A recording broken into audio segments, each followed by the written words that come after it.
Nagamia Institute of Islamic Medical Sciences webinar.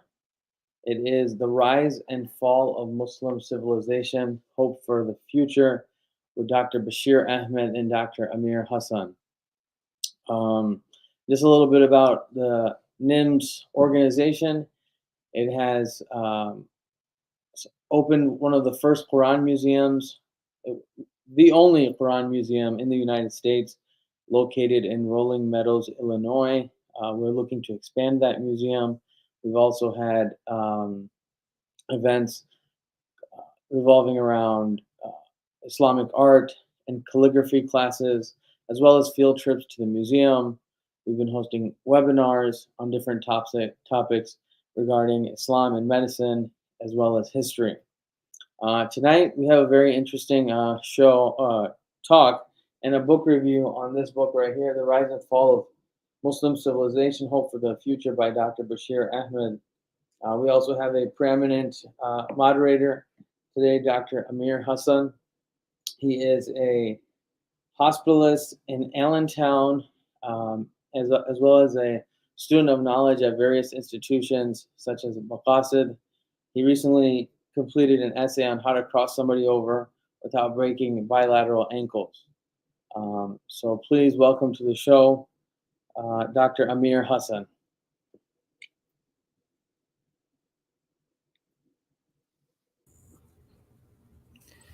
Thank you, Shahab, as always, for your introduction and just for introducing the organization. Um, I look forward to talking to today's author of this book that took on quite a challenge in trying to elucidate a very common topic throughout the Muslim world, our Ummah's rise and then subsequent fall.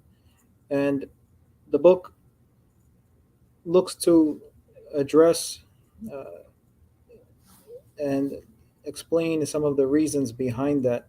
I know for me, it was quite illuminating, and I felt that there's three elements to the book.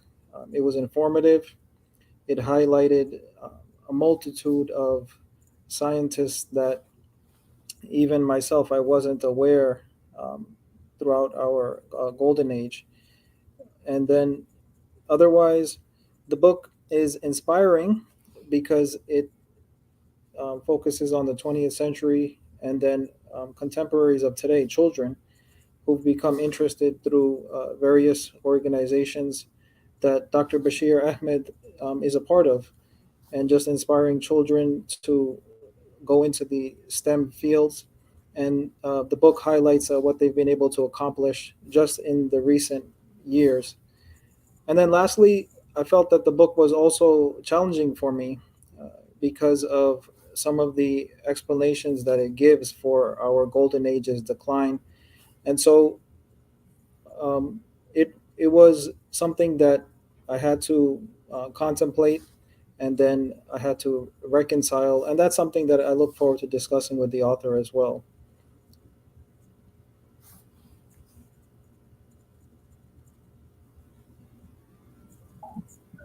Yeah, it's such a big topic, and such a sensitive topic. Me and Dr. Amir were speaking yesterday about this book.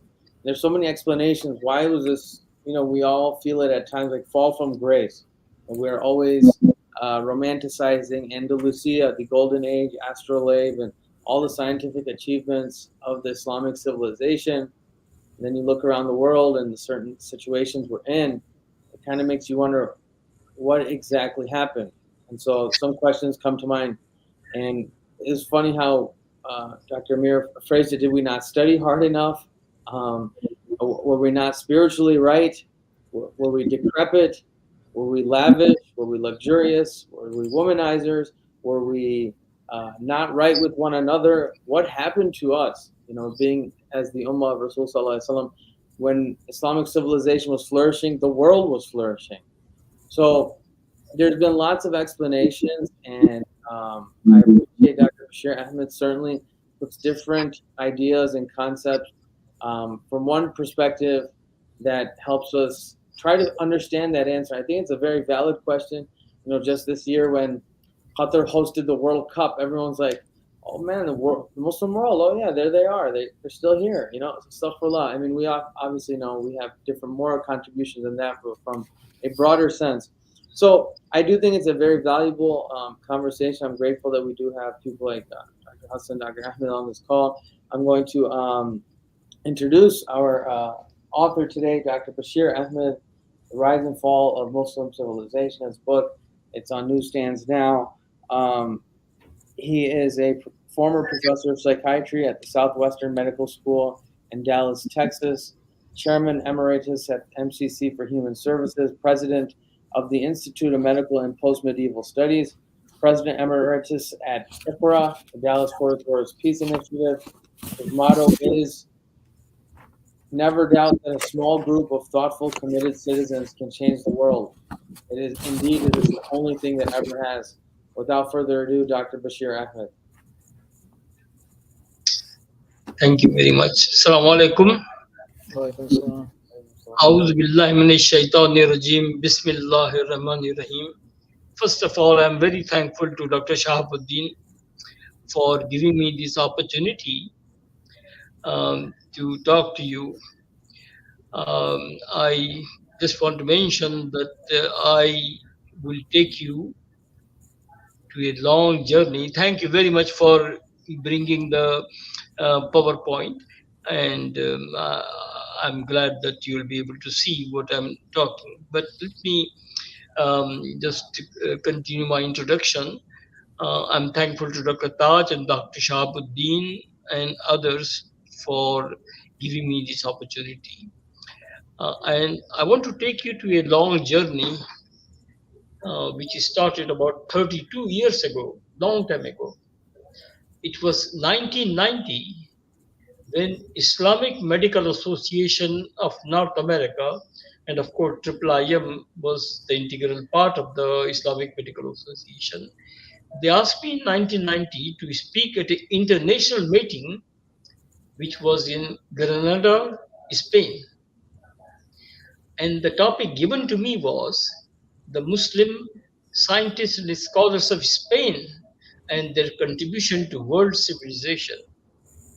I accepted the request to make a presentation, but I realized that my knowledge about the scholars were limited, so I had to do a lot of research. And finally, I presented 6 great scholars of that era, medieval era, Ibn Hazm, Ibn Baitar, and great surgeon Al-Zahrawi, Ibn Khatib, Ibn Rushd, and Ibn Khaldun. But I realized that although I'm a physician, but I myself had no knowledge about the great contribution of Al-Zahrawi, who 1,000 years ago invented so many instruments to perform surgery, who has written several books on surgery, and he is regarded as father of surgery, and he started performing complicated operations 1,000 years ago. And if I can quote one thing about Al-Zahrawi, in his 50 years of experience as a surgeon, he's devised so many surgical instruments that the Muslim world did not do in last 800 years. He did it in 40 years. So it's amazing. And this is what become very challenging and fascinating for me to study the contributions of the great scholars of medieval years.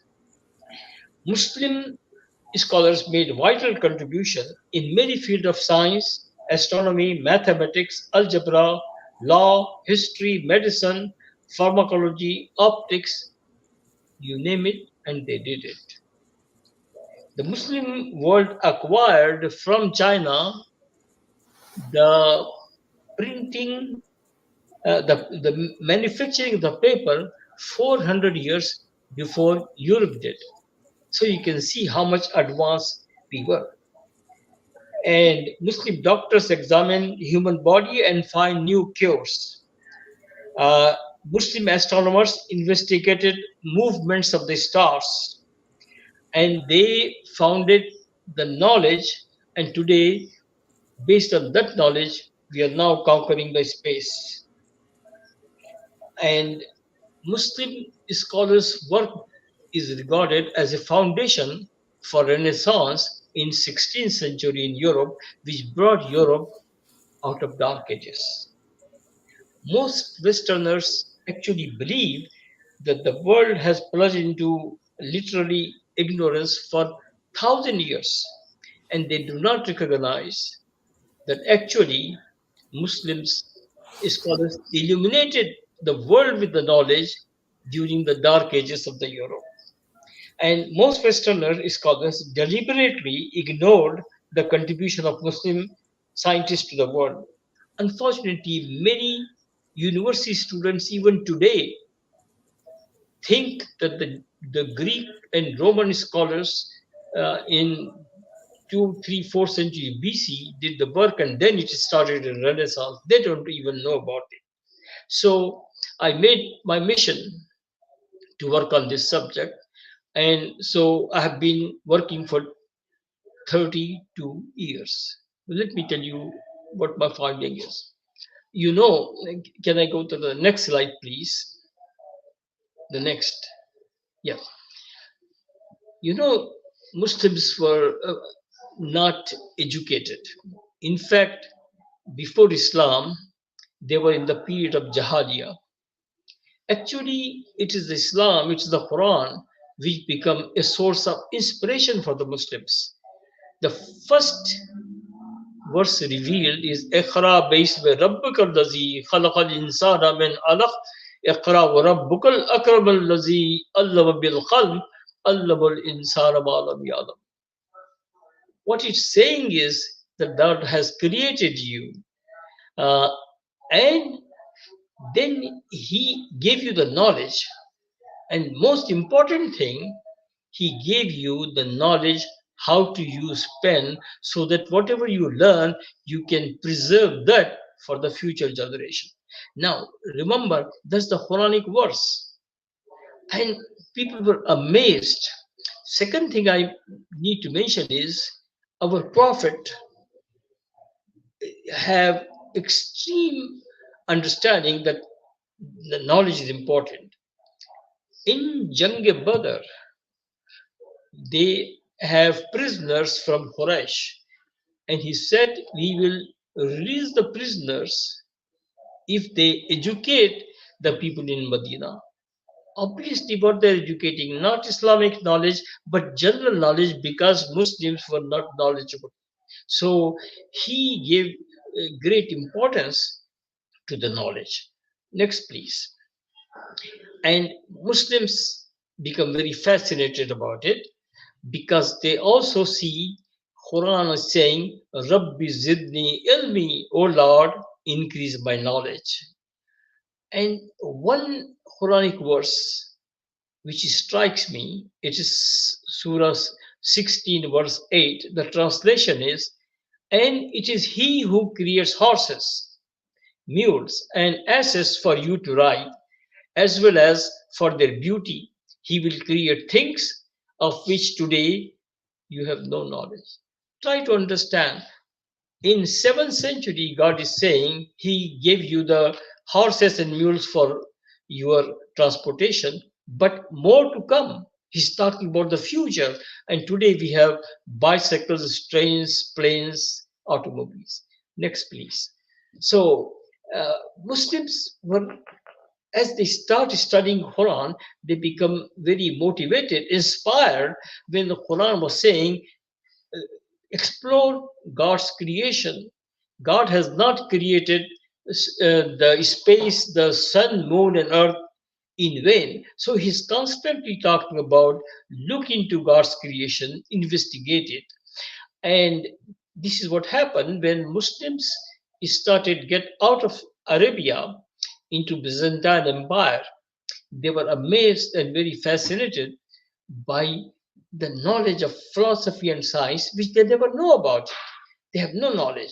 So I will jump into Abbasi Khalifa sometime in late 7th century, 8th century, when they um, become very fascinated with the knowledge, and they got the books from all over the world, not only from Byzantine Empire and Greek and Roman language, but also they got the books from China and India, and they established a huge center. It's called Baitul Hikmah in Baghdad, where they translated every possible book they can get hold of into Arabic. Just imagine, more than 1,000 years ago, they are established a translation bureau to translate the book on every knowledge, every field of science and philosophy into Arabic. And they established great universities from Baghdad, Cordoba, Egypt, Iran, Turkey, and Uzbekistan. And these universities were teaching something which nobody else in the world was teaching, and students from all over the world were coming to study in these universities. Go to the next slide, please. And they, next slide, please. Uh, can we go to the next? Thank you. No. Yes, thank you. Now, the 7th to 15th century we call the golden period for the Islam, for producing thousands of scholars, thousands, not hundreds, thousands of them. And I have quoted here only about 10 names here: Al-Haytham, Al-Razi, Ibn Sina. And in today's session, I do not have time to even spend 2-3 minutes, because if I talk about 2-3 minutes, it will take about, for 25 scholars, it will take 50 minutes. So I can just give you the names here. You can check it about their contribution in Google. Just put Al-Haytham, you can see how great physicist he was, and he was regarded as first scientist because he is the one who said that when people perceive something, the rays did not go from eye to the object, but it come from object to the eye. And this is the first time Al-Haytham did that. And that's the reason and he said that everything you must do in the science must show by experiment and by proof. You cannot have just theories, just like Greek philosophers used to do. Ibn Sina, a Greek physician, have written 200 books, and I will tell you one book, the textbook of which is the textbook of medicine, is called Al-Khanunul Tib, Al-Canon, Al-Khanunul Tib. That book has 30 volumes. Imagine, in year 1000, the person is writing 30 books. There was no computer, there was no autocorrection, and the scribes have to write it. 30 volumes, and he gathered the information on every possible disease people know at that time and all the treatment available. Just imagine the amount of work, amount of scientific work they have done. And I already mentioned about Al-Zahrami. So, Al-Khwarizmi is the founder of algebra, algorithm, and that became the basis of the computer science today. So all these great scholars did the foundation work of the knowledge what you are seeing today. Next, please. So, yes. In fact, I just want to mention that I have collected the photographs and the work of these scientists in the big posters, and we had an exhibit at the University of Texas, Dallas, from December 1 to January 14, 6 weeks. Now, UT Dallas has 30,000 students, and this was a great opportunity for us to show them that the great medieval Muslim scholars wrote the books on every subject of science and philosophy, which become the foundation for Renaissance. And many students who were non-Muslims were amazed to see the work of these great scholars. Next, please. So, with that introduction, that Muslims have done so much work. What happened? Why the dominance of Muslim scientists in every field of knowledge declined? And for last 12 years, I have been seriously working on this issue. I read several articles, several books, and most of the books say that it was Mongolian attack on Baghdad where they killed many scholars, burned all the books. Then some books say it is colonialism which really demoralized Muslims and they stopped scientific work.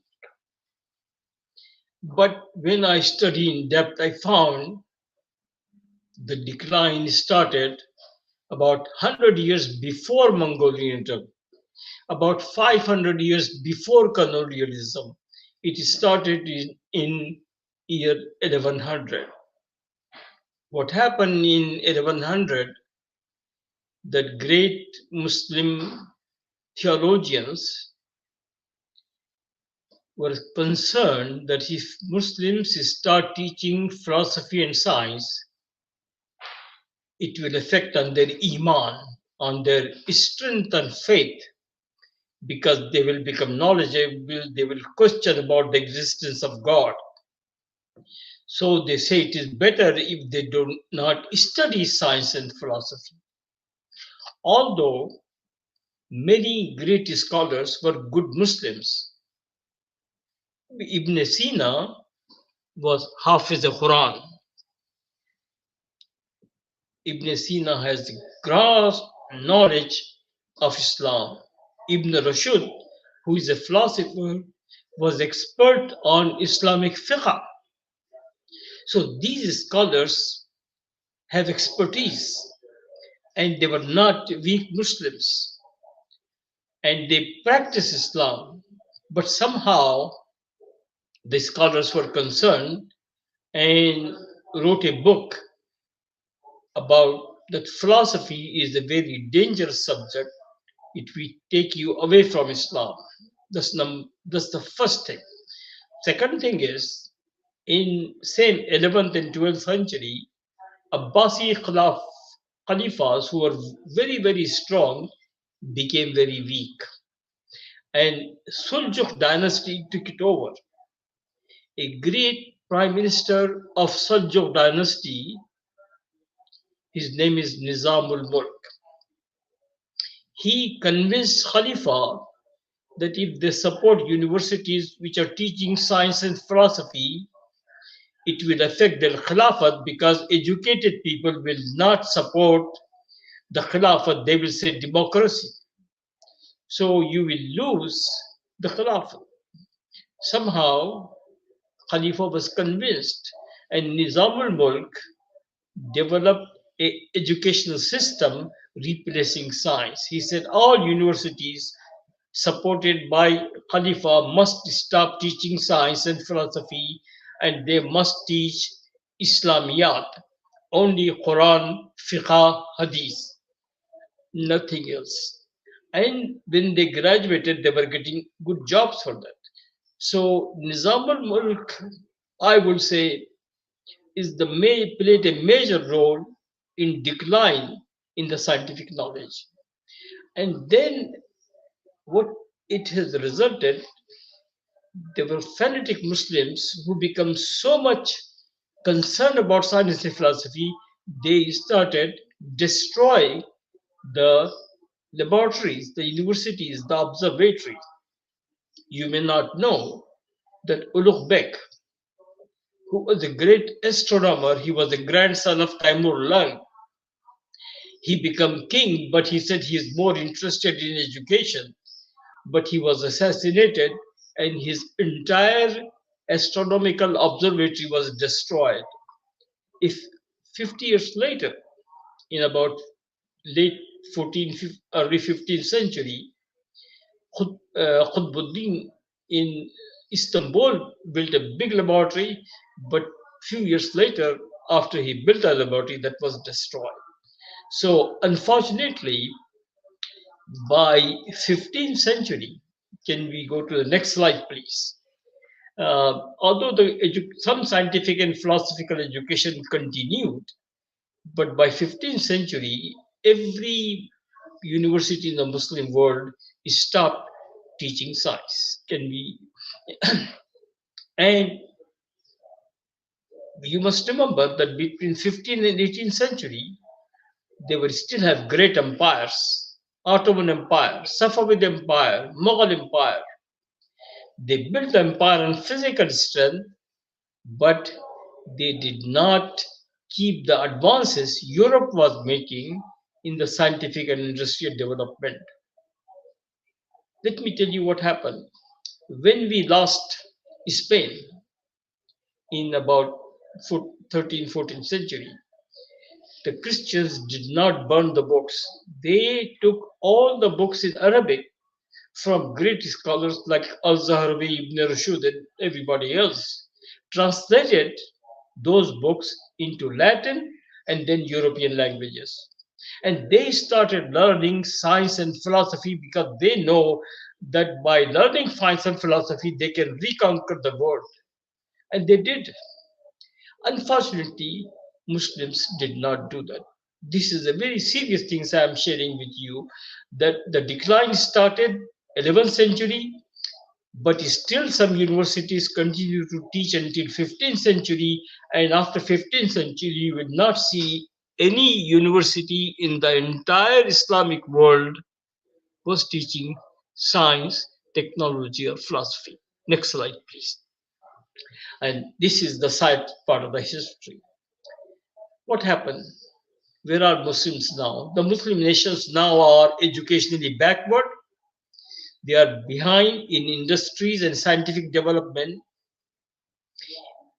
And of course, during the colonialism, we were so demoralized that we did not pay attention to studying science at all. However, I must point out here, it is the colonialists, the French, the German, the Dutch, who reintroduced science to the Muslims. Otherwise, Muslims would not have learned anything. It was Sir Syed Ahmad Khan in 1920 established Aligarh University and started teaching science. But do you know how he was treated? He was declared kafir. It says that he is following Nasrani language and Nasrani education. In fact, people got a fatwa against him saying he is apostate and kafir and he must be executed. But he was just very steadfast and he said, no, I must promote the scientific teaching. At least same thing happened in Egypt with the Sheikh Abdo. Because of some reformers, Muslim countries reintroduced the teaching of science, and luckily we reached a point that in last 70 years we have produced 3 Nobel laureates in science: Professor Salam, Professor Zuel, and Professor Sankar. Salam is from Pakistan, Zuel is from Egypt, and Sankar from Turkey. So you know that Muslims are capable to do that. But unfortunately, still Muslims are very behind in teaching a science or any industrial development. Now, Muslims gain independence from 1945, 47. India, Pakistan become independent. Then other countries, Middle Eastern countries, start gaining independence. By 1960, I think most of the countries gain independence. But people are very behind the countries who got independence after Muslim countries got the independence. You know, Japan was completely destroyed in the Second World War. But look, after the war, how much progress they have made. China gained independence from colonial rule in 1949, 2 years after Pakistan, where China is today. Even South Korea was in the war in 1953, 54, 55. They got independence, and you know where they are in the scientific development. So is small countries like Hong Kong, Taiwan, and Singapore. Next slide, please. So I think it's very important that we must understand the importance of scientific development. Let me just take a few minutes to share with you in last 150 to 200 years how much science has contributed to the civilization and to humanity. Electricity is not just removing the darkness, but today we are totally dependent on electricity. Our oven, washer, dryer, vacuum cleaner, microwave oven, air conditioning, everything depends upon electricity. Big industries are running electricity. In the transportation, what Quran says in 7th century came true, that with the scientific progress, we built bicycles, then planes, then trains, and then now we are conquering the space. Look at the progress we have made in last even 50 years in communication through the internet, iPhone, Facebook. Now, with WhatsApp, we can communicate to anybody, any part of the world, free of charge. Look at how much we are becoming dependent on these advances made in last 150 years. We conquered the deadly diseases like tuberculosis, polio, smallpox, cholera, plague, typhoid, pneumonia, malaria, many infections. Look at how much progress we made with the X-rays. How much it is easier become diagnosing complicated cancer and diseases which help in the treatment. Next, please. Now, the diabetes and heart disease, the most common illnesses, are now greatly under control. If a patient follow the doctor's order, doctor's recommendation of taking medicine and diet and exercise, he can live a normal life up to 100 years. This is the advances we have made. Advances we made in surgical treatment. I don't have to tell you now, we are treating complicated cancers with advances in medication and surgical treatment. Even the hearing aid and the glasses make life easier. The meteorologists are forecasting tornadoes and preventing life from destruction. Even look at the GPS. Even 20 years ago, if I had to go to Chicago, I have to have the big farms and mark out the lines about which highway to take. Today, I don't have to do anything, just put wherever I'm going, whichever part of the country in my GPS, it will take you without any botheration. Robots are making life easier. Artificial intelligences make our life easier. The science become integral part of human life. I have a serious question. Did Muslims invent any of the above innovations? Think seriously. Did Muslims do anything? Next, please. And if they didn't, why not? The reason is because we have about 1.7 billion Muslims living in 57 Muslim majority countries in the world. And we are 25% of the population. However, only 1% of all scientists are from the Muslim countries. 25% of the population, 1% of the scientists. Why? Because our GDP on research and development, we spend 0.5%, whereas Western countries put 10%. That's where we are so much behind. Our literacy rate in Muslim countries is 40%, in Western countries 90%. The Nobel laureates in science, we have three. The Jews, who have only about 25 million population, much less, produce 195 Jews who are Nobel laureates. Scientists and technologies, we have 500 per million, whereas Western countries have 5,000 per million. Next, please. The reason is that in 11th century, the great Muslim scholars were the product of the educational and cultural environment. You do not see that environment in the Muslim countries today. They were inspired by the Quran to explore the universe, conduct research which led to great discoveries. We are not doing any of those. They saw everything in the universe as more than just admiration and worship. Their scientific research and discovery become a religious need for them. They did not see any dichotomy between religion and knowledge and science. Their motivation was to utilize the natural forces for the benefit of mankind. We are not doing that.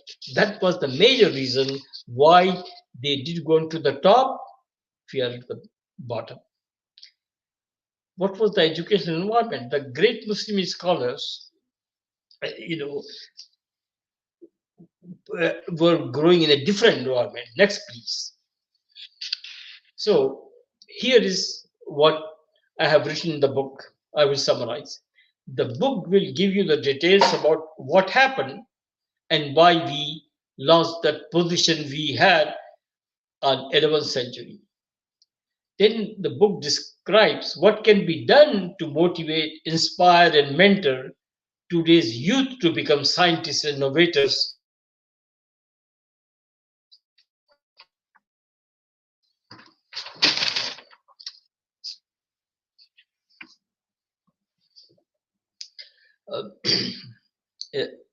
The next slide. The book will give the details about what we should do. There were several chapters written in the book by great scholars. Professor Nazir Ahmed has written a chapter which summarized, he's a NASA scientist, he summarized the programs we are doing in Dallas area. Aziz Badri and I wrote an article about how to motivate a young high school children to become future scientists. We give them essay contest in 2021 and 2022. The first essay contest, they have to write about one great Muslim scholar like Ibn Sina or Zaharabi, Ibn Rushd, Ibn Haytham. And amazingly, when they study about their contribution through the Google search, not only they wrote a good article, but they also said, writing this article make us inspired to become scientists.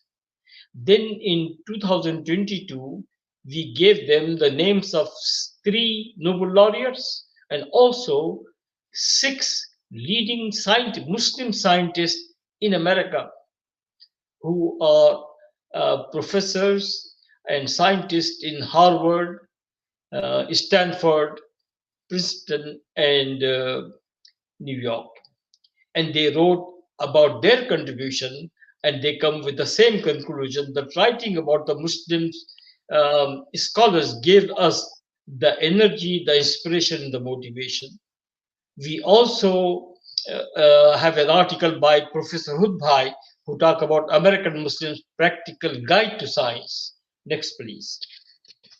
Yeah, if we could wrap up with just maybe in 1 or 2 slides, I want to leave some opportunity for question and answer.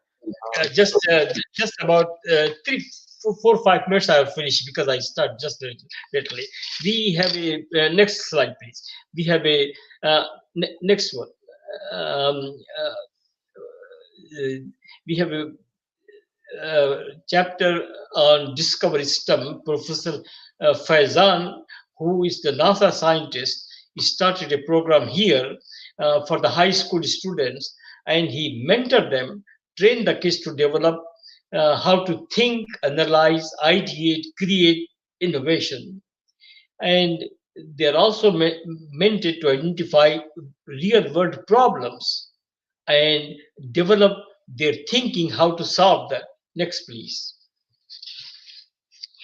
So now I just have last two slides with my closing remarks, and please give me 5 minutes and listen to me carefully, because this is what I want to give you, my message, which I want you to take home. Think about it, and you can always communicate to me, write to me, talk to me, criticize me, whatever you wish. I am ready.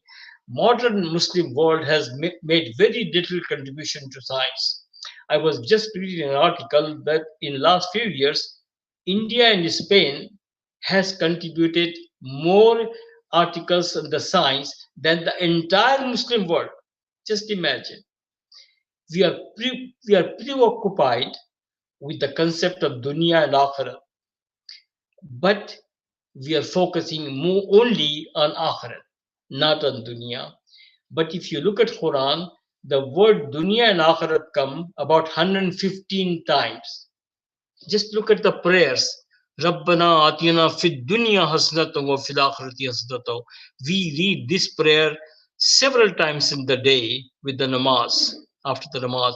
And what this says, Rabbana atina fid dunya, it's also talk about dunya and hasanata, good work in this world.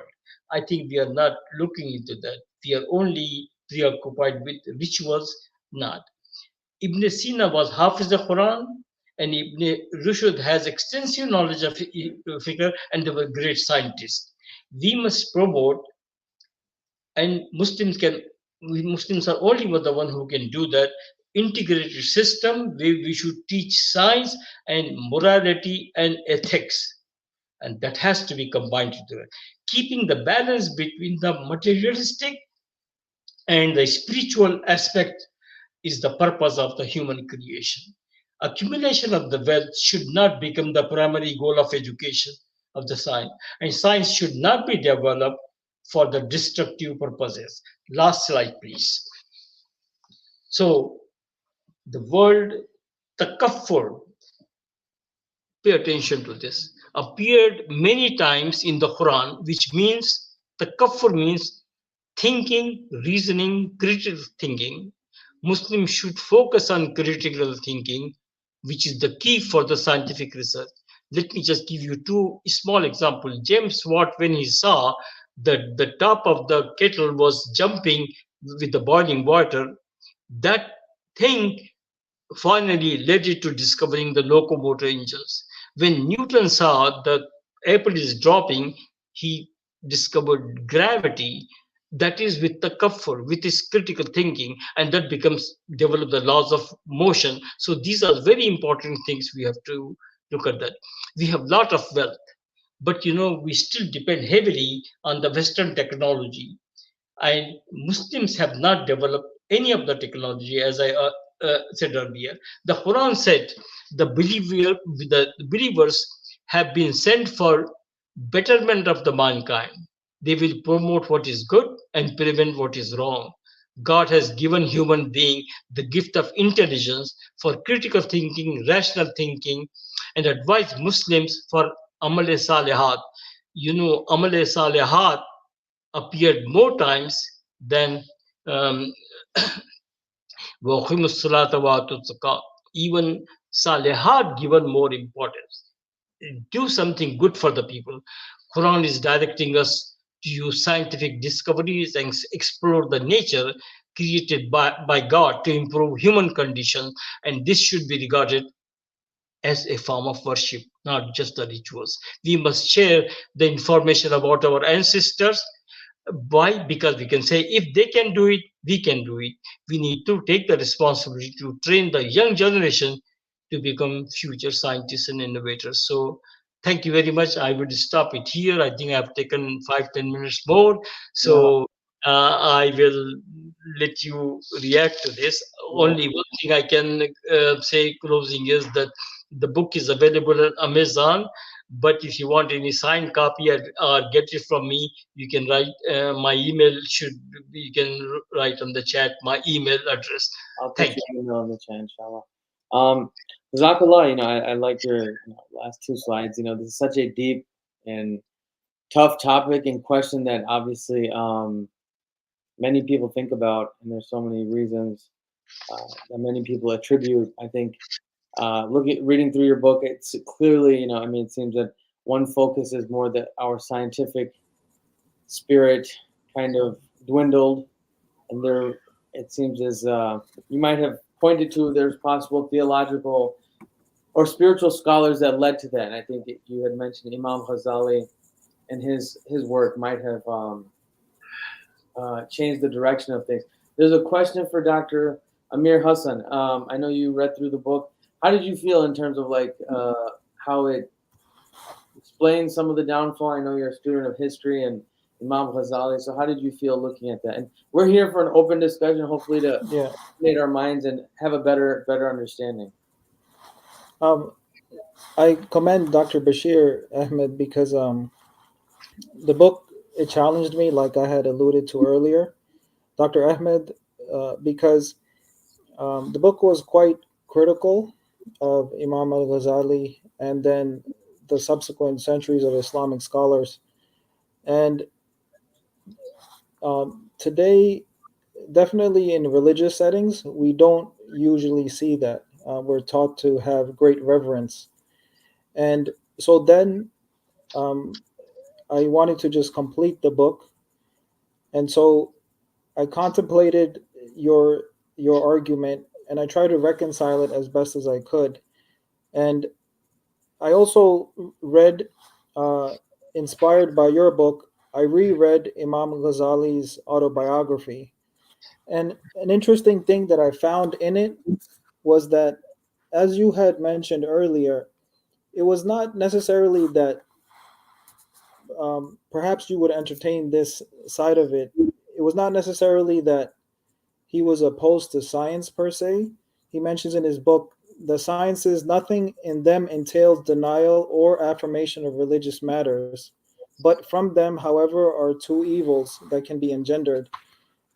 And he just goes on to mention that the skilled individual, let's say the scientist, in one field is not necessarily skilled in every field.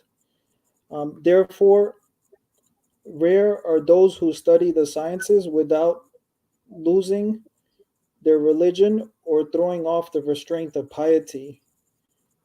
And then from that, an ignorant friend of Islam supposes that religion must be championed by the rejection of every science ascribed to the Mutazilite or the philosopher. So he rejects all their sciences. And one of the things that your book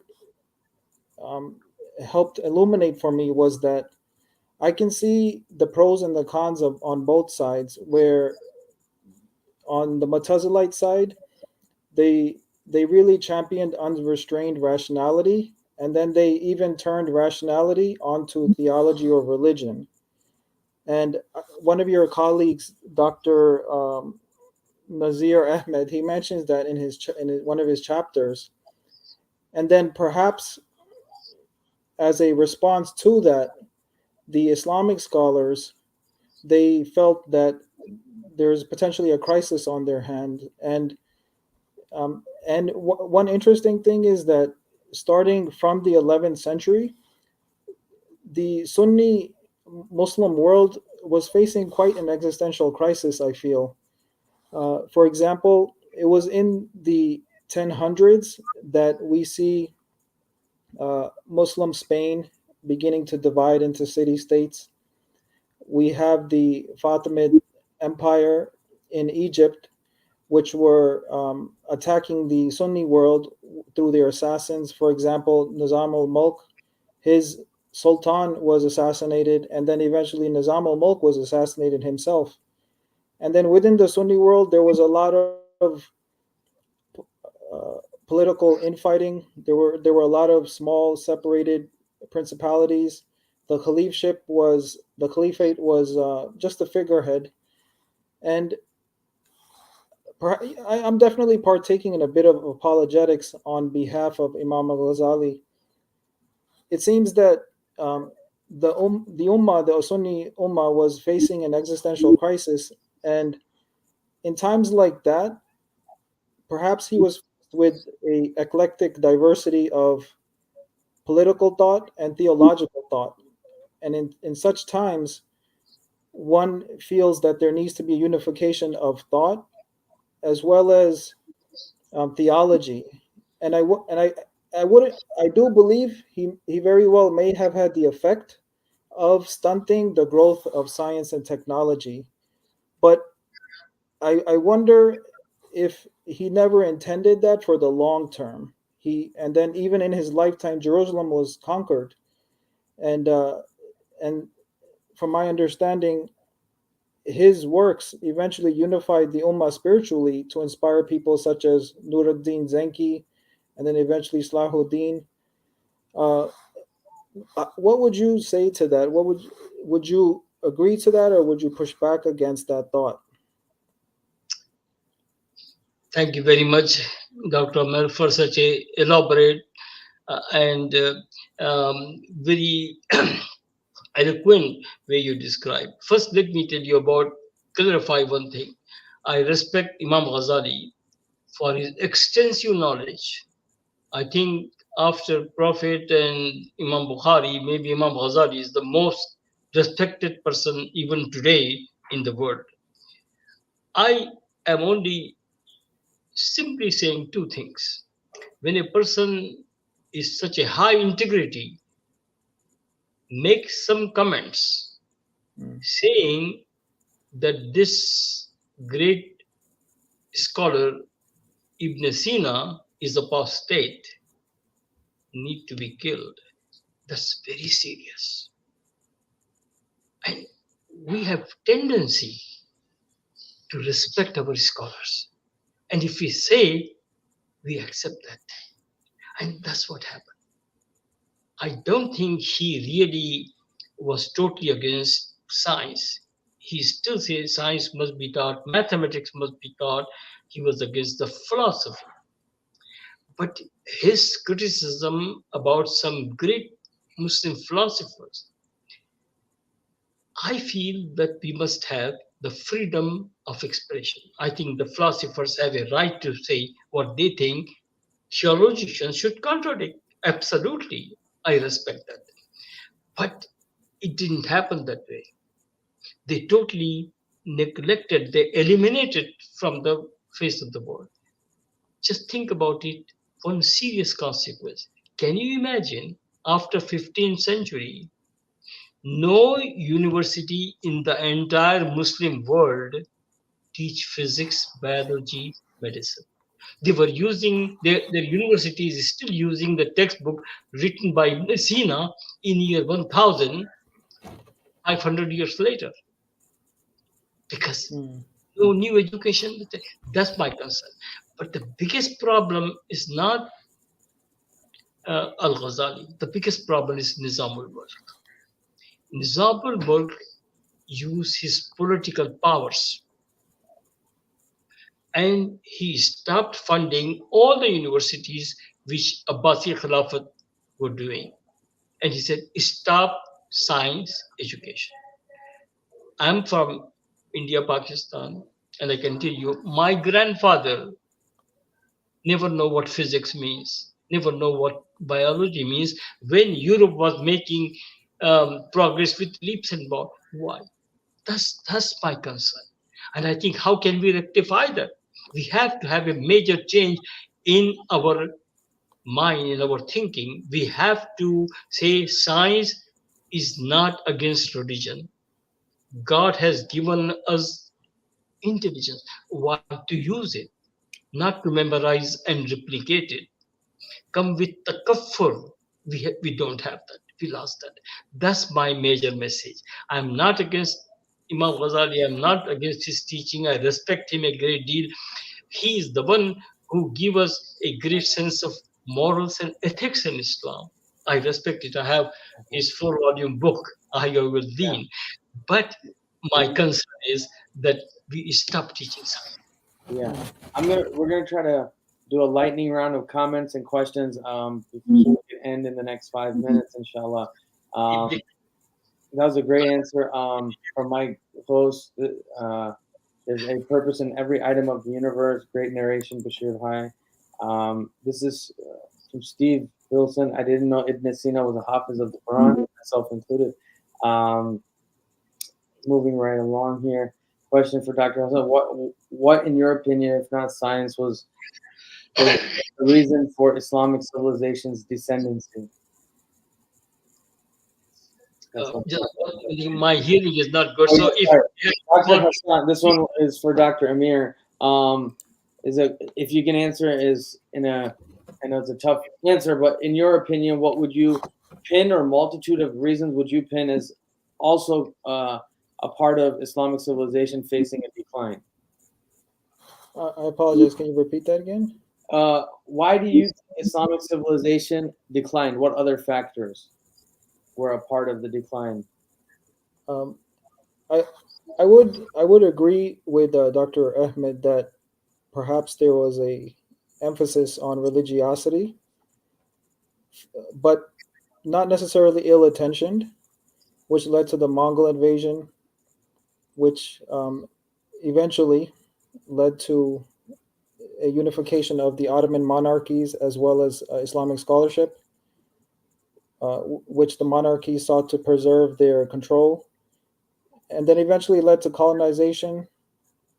And then now I feel that we have a post-colonial sentiment where, even in my own experience, ye bas science ne har cheez ko kharab kar diya hai. There is this resentment or rejection of anything that's Western within the Muslim world.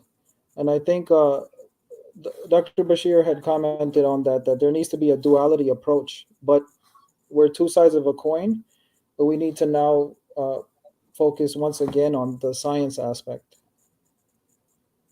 Okay. Yeah, no, I mean, just from my opinion, no one asked me, but I'll say it. Like alhamdulillah, like I never saw any movement in any Muslim community where someone said don't get the COVID vaccine. There was other religious communities within our own country where the more religious you were, the less likely you were to get a COVID vaccine. So alhamdulillah, I don't feel like we've had that strain of miseducation and scientific illiteracy. Alhamdulillah, I think Islam and science certainly don't go to opposite. They're not opposite ends of the spectrum. But also, there's some, like we had discussed earlier, there's some issues in our spirituality. Also, maybe there was decadence, and that Allah took our power from us, and we fell to a certain level due to some of our own behaviors, not just science and technology and over spirituality. Maybe there's some other spiritual diseases that were inflicted upon us, and Allah put us in this situation based on those things. One more comment: this view of decline of Islamic civilization is ignoring the political, economic, historical events. I do think you guys did address colonization and colonialism. Any other comments on that? Ignoring the political, economic, historical events. No, I would defer to Dr. Ahmed. Dr. Shahab, can you just write one line about the gist of your question, because my hearing is not good. Okay, so if the chat would write the question, I would be happy to try to answer. Sure. Sorry. Okay. Okay.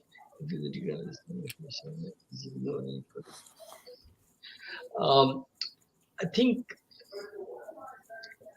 I will give you my honest answer. I think if you look at the entire Muslim world, and even in USA, do you see any Muslim organization is supporting the idea that our youth should become scientists? There are a lot of institutions I see, and great scholars I hear on YouTube. They discuss very well the Islamic issues, support Muslims talk a lot about Islamophobia, but hear, I don't hear they're talking the Muslims become scientists. But without that, I don't think we can be in competition. I don't think we can. Our bad condition, we don't have any respect in the world. The Chinese, look how they are treating Muslims. Israelis, how they are treating Muslims. And we are not able to defend that. A small country, Israel, can override the entire Muslim world. It is not just because of American support, but because of their very hard work in education and developing that kind of history. I think this is very hard for me to convince, but that is the main reason. And if we do pay attention, double our strength in education, I think we will change the political and economic situation. Definitely, superficially it look political economical, but underlying factor is the education. Just look at currently Pakistan become a Islamic, Islamic republic, but how much work they are doing in the science and technology and where they are, if you compare to other nations which were coming. That's my personal opinion. Absolutely. Maybe Dr. Amir can refute that or. No, no, no. As you had alluded to in the book, depending on the one's background, one's speciality in the academic field, you'll get different answers.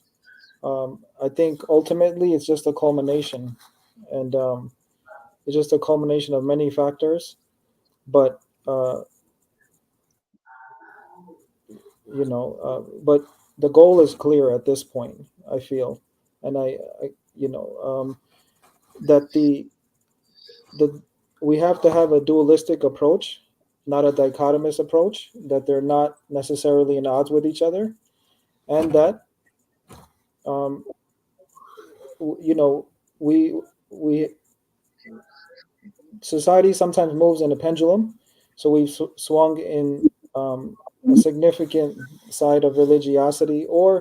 But I will say this, Dr. Ahmed, I am hopeful for the future, because one thing that you allude to in your book, many of the scientists of the golden age, I saw that they were in the geographical periphery, like Muslim Spain or Persia or Central Asia. And one of the things I had heard in a lecture was that they, those Muslims on the periphery, they were exposed to a lot of different ideas. And that's one hope, and something I see with Western Muslims. For example, what you have going on in Dallas with the Institute of Medieval and Post-Medieval Studies, but also Discover STEM. I see that there isn't this inherent cultural post-colonial sentiment towards science. There isn't this natural skepticism. Many Muslims in the West, we grow up with this natural duality, where we're Muslim, but we're being exposed to science, and so um, I see I have a great deal of optimism for the future, for the Ummah, especially coming from the West, within the West, just because of the exposure of different ideas, different thought, and yes. Yeah. Inshallah, with that, we'll close. Dr. Ahmed, Dr. Hassan, do you have any closing remarks you'd like to talk about? I think we hit some very good points. Just one last thing I was going to mention um, is that I do appreciate the honesty and clearness with which the conversation is talked about in terms of having a direction in terms of science and technology, right? I mean, I've been to masjids from here and there. No one said seek ihsan in knowing be the best engineer, or learn AI, or learn drone technology, or learn aerospace engineering for your home or your people or whatever. I've never heard that directly. And maybe you guys have heard that in the Masajid in Dallas and other places, but there's nothing wrong with that message. You know, Muslims should be inspired for excellence, and in all fields. You know, it's not. And me and Dr. Amir were speaking before this. We definitely got the perspective that it's not an either or. You know, it's Right. it's having dual perspective. But yeah. Any closing words before we close today's webinar? Jazakallah to our speakers. Does anyone? I give you the floor, Dr. Ahmed. Again, Dr. Shahab, can you write your final words and I can make a conclusion? Okay. No. My- No more questions at this time. Inshallah, we will close. We will close the the topic for today. You can reach Dr. Ahmed. Will share his contact information as well as Dr. Hassan to continue this conversation. Please subscribe to our YouTube channel. We have another topic coming up in 2 weeks. Write my email, and if anybody write to me for further discussion, I'm available. And also, if you want to purchase a signed copy, please contact me at this email address. I will just write my email. Is this mbahmed05@yahoo? Yes. Okay. All right. ربنا آتنا في الدنيا حسنة وفي الآخرة حسنة وقنا عذاب النار اللهم أنت السلام منك السلام تبارك يا ذا الجلال والإكرام إن الله وملائكته يصلون على النبي يا أيها الذين آمنوا صلوا عليه وسلموا تسليما وسبحان ربك رب العزة عما يصفون وسلام المرسلين والحمد لله رب العالمين. Thanks for joining, everyone. Assalamu alaikum. Welcome, Islam. Thank you so much.